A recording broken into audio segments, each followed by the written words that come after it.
your sister couldn't recognize my voice. She's only spoken to me a few times in her life, and that was more than 18 years ago, before she buried herself in that dark and gloomy monument to pain. And before I replaced a much better actor in this role.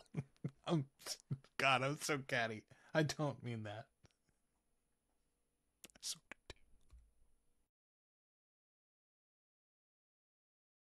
hello, Joel Sharpton here, one half of the Articulate Coven, and we are back because it 'tis the season to watch some Dark Shadows. I'm so excited. We're starting season 2. I don't know what these season markers really mean to us in the modern day, other than this is the way that Amazon, who is where I'm streaming these from, that's how they've got their episodes separated. But the point is, we're now on episode 36, and we're beginning our move into the next batch of these Dark Shadows episodes. It's the original supernatural soap opera. If you're just joining us, I'm not sure whether this is going to be a good episode to jump on, but I've watched them from the very beginning. Feel free to go back and watch them with us from there. All right, let's take it away. Let's see what's happening in Collinwood. Well, I've been thinking about David, and I've decided to leave Collinwood. I'm afraid I have no choice but to go back home.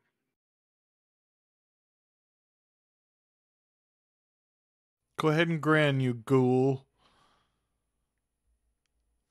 See, that's a pretty good cold open. Since she's the lead of the show, she literally gives us our narration. We know she's not going anywhere, but now we've got the thread of the episode hanging out there. Man, I'm going to wait till it's appropriate, but I have got some of the juiciest feedback. Cannot wait to share it with those of you who, like me, are watching this for the first time. You're going to be sorry you ever came here. That's what David said to me a little while ago, standing in that doorway. Those words. Yeah, see, I listen when folks tell me whether they want me around or not.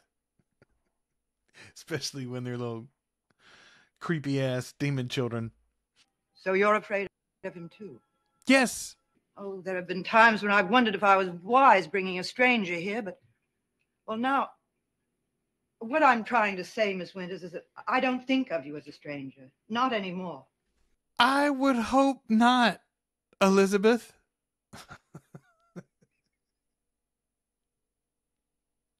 She's been in your house for weeks.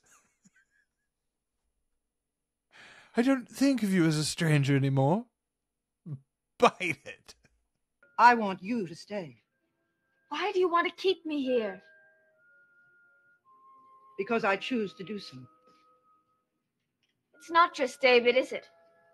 What do you mean? You and I both know that almost anyone else would be better for him. That's true, isn't it? Yes. And you still want to keep me here? Yes. Why? I don't think I can answer that. I understand this is a soap opera. Inherently, the point of this medium is to stretch the storylines, to lengthen actions and make them take forever. This seems like she doesn't remember why she brought her here at this point. It's this house. Me, I suppose. Carolyn's part of it, and David's father, too. Who is David's father there, by the way, Elizabeth? Tell him that, just tell him that... Hello? Hello? All right, this is Sam Evans. Our new Sam Evans, I should say, played by David Ford. All right, here is my juicy bit of feedback that I got on the YouTube channel, and thank you so much for this. Holly Van Y 9294 on YouTube said, here's a fun fact. David Ford, who's now playing Sam 2.0, in real life married Nancy Barrett, Carolyn, who he met on Dark Shadows. Okay. there was a huge age difference between the two of them, which obviously if Carolyn's in this episode too, we're going to have that pointed out to us again. But like, yeah, there's a big gap between the two of them. The marriage didn't last. Imagine that, Holly. Thank you so much for that feedback, by the way. I cannot believe, I mean, David Ford's a nice enough guy, I'm sure. And I've seen him in other things. Tell me what we know David Ford from otherwise. He's a fine actor, as I said, I think in the last episode, but what he's doing with Sam, I cannot buy currently based on what we got from Sam 1.0. I loved our first Sam in relation to this guy anyway. All right. There's 3 of our actors, by the way. We've got Elizabeth and Victoria and Sam. We haven't seen Maggie with the new Sam yet. I'm excited to see their dynamic. Well, I'm here. And whatever you had to say, it had better be convincing. Boy, Roger knows how to look menacing, doesn't he? Your sister couldn't recognize my voice. She's only spoken to me a few times in her life, and that was more than 18 years ago, before she buried herself in that dark and gloomy monument to pain. And before I replaced a much better actor in this role. God, I'm so catty. I don't mean that. Collins, what I did to that boy 10 years ago is the shame of my life. Do you think that I'd ever say anything about it? Well, we don't know the specifics yet, but we do finally know how these folks are all connected. Sam 2.0's brought us something, at least. Are you threatening me now? I'm asking you to protect yourself. From Burke or from you? I brought you here because I thought you could help us all. Okay, so that's our 4th actor, by the way, Roger. Okay, that's my favorite delivery of Sam 2.0 so far. I like it when people give shit back to Roger Collins. I'm a big fan. Big fan. Will you stay? For a while, anyway?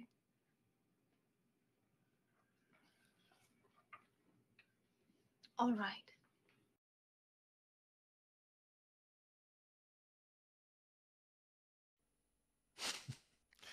It's another thing I'm a fan of, I guess, disappointing David Collins as well.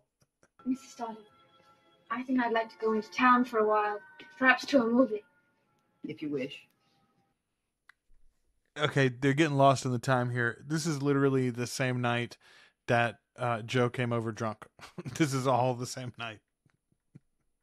That happened like 4 episodes ago. There's no way that there should be a movie playing in Collinsport this late. I won't do anything else bad. I promise I won't. But you mustn't stop loving me.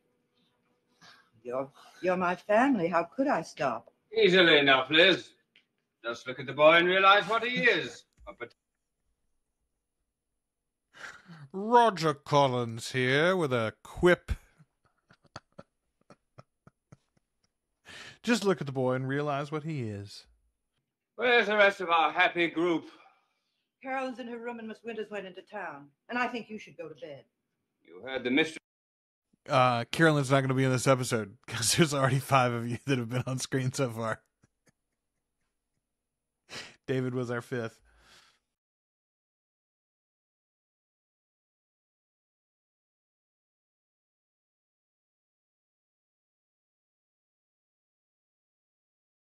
I was going to say, the problem, of course, now is Maggie's not going to be in this episode, and neither is Burke. So, like, what is Sam going to do? He's going to talk to Miss Victoria. What brings you down from the tower on the hill? Well, I thought I'd go to a movie, but I was too late. I told you. But be careful What? of the thing that we all fear. Of the thing that came closer to me tonight. Of death, Miss Winters. Death.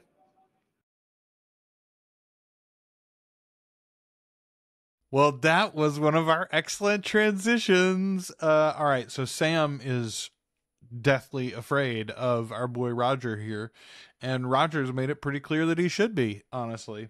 Collinwood! The Collins name! The great dynasty you're so zealously trying to protect for my precious David.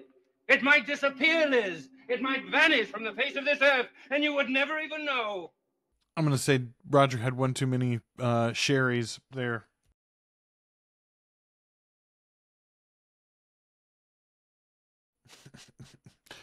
Good timing, Victoria. I'd like to make a person-to-person call to Portland. Mr. Ned Calder. No, I don't know the number. Oh, an operator. If he doesn't answer, please keep trying. I don't care how late it is. Keep trying and call me back.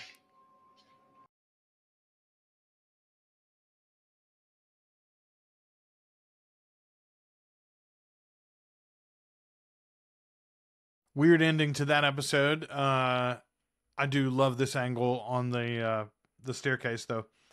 So who is Ned Calder, and what is the importance of that name being introduced here in Portland? Does he have anything to do with Victoria's background? I imagine the answer is going to be yes. Maybe he's just involved in the Burke of it all. I don't know.